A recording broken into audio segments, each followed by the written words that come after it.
2024년 1월 15일 월요일 새벽 기도회를 하나님께 올려드리도록 하겠습니다. 오늘 이 시간에 함께 보실 하나님의 말씀은 시편 142편 말씀입니다. 시편 142편 말씀을 제가 봉독해 드리도록 하겠습니다. 내가 소리내어 여호와께 부르짖으며 소리내어 여호와께 간구하는도다. 내가 내 원통함을 그의 앞에 토로하며 내 우환을 그의 앞에 진술하는도다. 내 영이 내 속에서 상할 때에도 주께서 내 길을 아셨나이다. 내가 가는 길에 그들이 나를 잡으려고 올무를 숨겼나이다. 오른쪽을 살펴보소서. 나를 아는 이도 없고 나의 피난처도 없고 내 영혼을 돌보는 이도 없나이다. 여호와여, 내가 주께 부르짖어 말하기를 주는 나의 피난처시요 살아있는 사람들의 땅에서 나의 분깃이시라 하였나이다. 나의 부르짖음을 들으소서. 나는 심히 비천하니이다. 나를 핍박하는 자들에게서 나를 건지소서. 그들은 나보다 강하니이다. 내 영혼을 옥에서 이끌어내사 주의 이름을 감사하게 하소서. 주께서 나에게 갚아주시리니 의인들이 나를 두루리이다. 아멘. 시편 142편은 의지할 사람도 피할 곳도 없는 외롭고 절망적인 상태에 빠진 다윗이 원수들로부터 자신을 구원해 주시기를 하나님께 간절히 구하는 내용입니다. 위험에 처한 시인은 하나님이 자신의 기도를 들어주시기를 간절히 기도합니다. 하나님께 호소하고 탄식하며 간절히 구하고 있는 것입니다.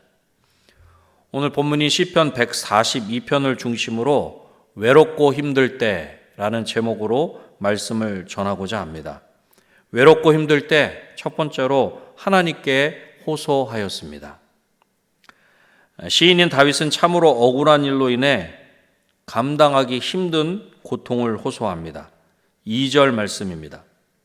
내가 내 원통함을 그의 앞에 토로하며 내 우환을 그의 앞에 진술하는도다. 아멘. 죄로 인해 벌을 받고 있다면 차라리 나을 것입니다. 세상에서 가장 견디기 힘든 것이 억울한 고통입니다. 시인이 이런 억울한 상황 가운데서 할 수 있는 것은 하나님께 부르짖는 것 외에는 아무것도 없었습니다. 그러나 사실은 오직 하나님만이 시인에게 위로자가 되시며 진정한 힘이 되실 수 있는 것입니다. 하나님은 우리의 영이 상할 때에도 우리의 길을 아시는 분이시기 때문입니다. 3절 말씀입니다. 내 영이 내 속에서 상할 때에도 주께서 내 길을 아셨나이다. 내가 가는 길에 그들이 나를 잡으려고 올무를 숨겼나이다. 내 영혼이 연약할 때 주님은 내 갈 길을 아신다는 것입니다. 이제는 소망이 없다고 생각하여 우리 스스로 포기하려고 하면 하나님은 우리가 가야 할 길을 알려주신다는 것입니다. 시인인 다윗은 믿음과 신뢰의 고백을 하고 있는 것입니다. 설령 우리는 우리 자신을 포기할지 몰라도 하나님은 우리를 포기하지 않으십니다. 그러기에 우리를 포기하지 않으시는 하나님께 호소해야 합니다. 하나님께 호소한 다윗의 모습을 우리 삶에 한번 적용해 보면 좋겠습니다. 너무나 힘들고 어려울 때 가장 먼저 누구를 찾고 누구를 의지하고 계십니까? 가까운 사람입니까? 아니면 힘이 있는 사람입니까? 우리의 억울함과 고통을 가지고 어디로 가고 계십니까?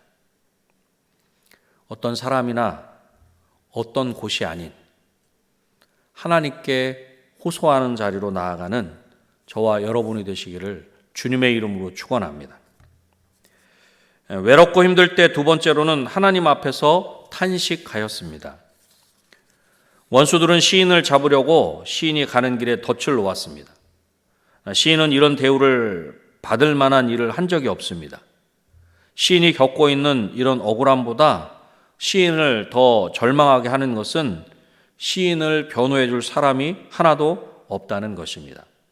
4절 말씀입니다. 오른쪽을 살펴보소서. 나를 아는 이도 없고 나의 피난처도 없고 내 영혼을 돌보는 이도 없나이다. 보통 오른쪽은 소송이나 재판에서 변호인이나 증인이 서는 자리입니다. 그런데 시인의 오른쪽이 텅 비어 있습니다. 아는 이도 없고 피난처도 없고 돌보는 이도 없다라고 하는 것입니다. 아무리 둘러보아도 자신을 도울 사람이 없고 자신이 피할 곳도 없고 자신을 지켜줄 사람이 없다는 것입니다. 의지할 사람이나 피할 곳도 없는 시인은 홀로 이 억울한 상황을 헤쳐나와야 했다라고 하는 것입니다. 그렇습니다. 억울한 일을 당한 사람이 가장 힘든 것은 자신의 곁에 아무도 없는 외로움입니다. 이러한 상황에서 시인은 하나님께 놀라운 고백을 합니다. 5절 말씀입니다. 여호와여, 내가 주께 부르짖어 말하기를 주는 나의 피난처시오 살아있는 사람들의 땅에서 나의 분깃이시라 하였나이다. 아멘. 주님은 나의 피난처이시며 사람이 사는 세상에서 자신이 받은 몫은 주님뿐이라는 것입니다. 여기서 피난처는 적들의 공격과 재앙에서 보호를 받을 수 있는 은신처를 의미하는 것입니다.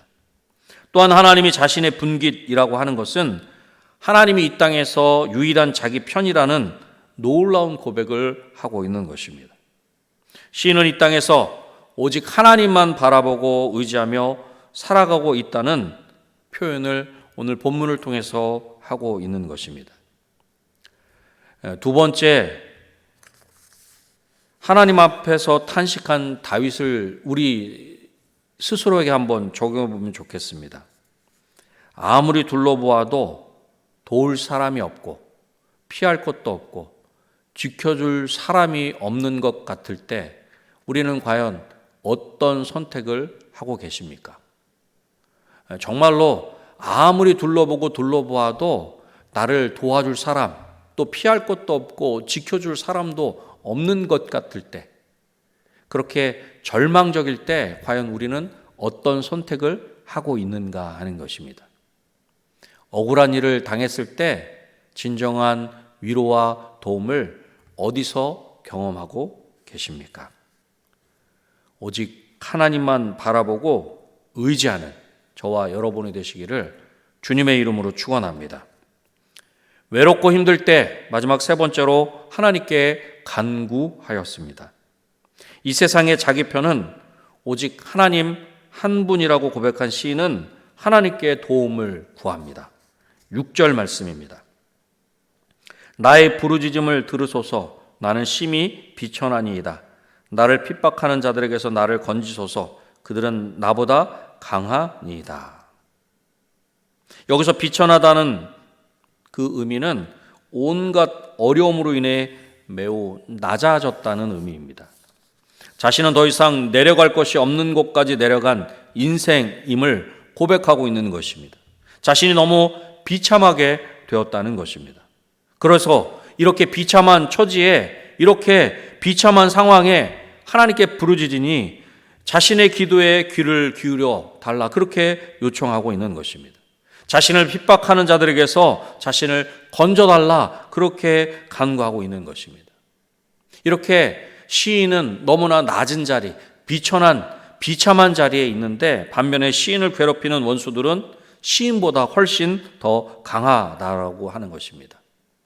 시인은 절대로 그들을 상대할 수가 없는 것입니다. 그러므로 하나님이 시인을 핍박하는 원수들에게서 건져주셔야 시인이 살 수 있는 것입니다. 시인은 한 번 더 간절히 하나님의 구원을 그렇게 요청합니다. 하나님께서 자신의 영혼을 감옥에서 이끌어 주시기를 기도하고 있는 것입니다. 7절 말씀입니다. 내 영혼을 옥에서 이끌어내사 주의 이름으로 감사하게 하소서. 주께서 나에게 갚아주시리니 의인들이 나를 두루리이다. 아멘. 자신의 영혼을 감옥에서 끌어내 주셔서 주의 이름으로 찬양하게 해달라는 것입니다. 하나님은 분명 시인을 원수들의 위협과 같은 감옥에서 구원해 주실 것입니다. 이 모든 억압과 위협에서 자유를 누릴 때 시인은 하나님으로 말미암아 찬송하며 감사하게 될 것입니다. 어려운 현실에서 시인은 하나님이 허락하실 밝은 미래를 꿈꾸고 있는 것입니다. 자신에게 주어지지 않았지만, 아직도 여전히 힘들고 어렵지만 하나님이 믿음으로 구하고 있는 그 시인에 응답하셔서 하나님께서 허락하시는 그 놀라운 일들을 본인이 시인 스스로가 경험하고 누리게 될 것을 그렇게 믿음으로 고백하고 있는 것입니다. 하나님께 간구하는 시인 다윗의 그 모습들을 통해서 우리 스스로에게 이렇게 적용해 보면 좋겠습니다. 너무나 초라하고 비참한 처지에 놓였을 때 우리는 하나님께 어떠한 모습으로 나아가고 계십니까? 있는 모습 그대로 나아가십니까? 아니면 꾸미거나 그럴듯하게 포장해서 나아가십니까? 없는데 있는 것처럼, 가난한데 부한 것처럼, 너무나 힘들고 어려운데 괜찮은 것처럼 나아가십니까? 아니면 있는 모습 그대로 나아가고 계십니까? 우리를 깊은 수렁에서 건져주실 수 있는 분은 오직 하나님 한 분뿐이심을 확신하는 중에 하나님께 모든 것들을 맡기며 기도하는 저와 여러분이 되시기를 주님의 이름으로 축원합니다. 말씀을 맺겠습니다. 오늘 본문인 시편 142편이 인상적인 것은 다윗이 이 모든 과정에서 한 번도 하나님에 대한 신뢰의 끈을 놓지 않았다는 것입니다. 너무나 힘들고 어렵지만 그 어렵고 힘든 상황 가운데서도 하나님을 절대적으로 신뢰하였다라고 하는 것입니다. 다윗은 하나님이 자신의 기도를 들으실 것을 확신하면서 이 노래를, 이 놀라운 고백을 하고 있는 것입니다. 외롭고 힘들 때 다윗은 하나님께 호소하였습니다. 다윗은 하나님 앞에서 탄식하였습니다. 다윗은 하나님께 간구하였습니다. 다윗은 외롭고 힘들 때 하나님을 기억하였으며 하나님께 나아갔으며 하나님께 모든 것을 맡겼습니다. 다윗의 하나님이 나의 하나님, 우리의 하나님이심을 깊이 묵상하는 오늘 하루가 되시기를 축복합니다. 기도하겠습니다. 하나님 아버지, 감사합니다. 다윗이 너무나 힘들고 어려울 때 하나님께 호소하였고 하나님 앞에서 탄식하였으며 하나님께 간구하였습니다. 하나님, 우리 삶의 자리에도 정말로 외롭고 힘들 때가 많이 있습니다. 그럴 때 하나님을 기억하며 하나님께 나아가며 하나님께 모든 것을 맡기는 우리 한 사람 한 사람 되게 하여 주시옵소서. 그래서 다윗의 하나님이 나의 하나님, 우리의 하나님이신 것을 오늘도 깊이 묵상하는 중에, 아니 그렇게 다윗이 고백한 그 하나님을 고백하는 중에 다윗이 그 모든 어려움을 극복하고 이겼던 것처럼, 깊은 수렁에서 건짐을 받은 것처럼 우리도 그 하나님으로 인하여 그 모든 것들에서 건짐을 받는 우리 모두가 되게 하여 주시옵소서. 그리하여 우리의 입술의 고백이, 우리의 귀한 찬양의 고백이 다윗처럼 살아계신 하나님으로 말미암아 살아있는 고백, 기쁨의 감사의 고백을 올려드리는 우리 모두의 삶의 걸음 되게 하여 주시옵소서. 하나님, 예배가 살아있는 우리 한 사람 한 사람 되기를 소원합니다. 예배가 살아있는 우리 은혜광송교회가 되기를 소원합니다. 그리하여 우리의 모든 삶으로 산제사를 드림으로 말미암아 하나님이 기뻐하시고 하나님이 진정으로 원하시는 그 귀한 뜻을 분별하여 알게 하셔서 그 뜻 가운데 온전히 순종하는 우리 모두의 삶의 걸음 되게 하여 주시옵소서. 이 시간 위에 여러 가지 개인의 기도의 제목을 가지고 하나님 앞에 간절히 믿음으로 기도하며 아랠 때 하나님 믿음대로 응답하여 주셔서 우리가 믿고 우리가 간구하며 우리가 예배하는 그 하나님은 지금도 살아계셔서 우리의 기도를 들으시고 우리의 예배를 받으시는 살아계신 하나님이심을 우리로 하여금 다시 한번 경험케 하여 주시고 그 경험으로 말미암아 확신의 그 귀한 믿음의 걸음을 걸어갈 수 있는 우리 모두가 되게 하여 주시옵소서. 모든 것 하나님께 온전히 맡겨드리오며 예수님의 이름으로 기도드립니다. 아멘.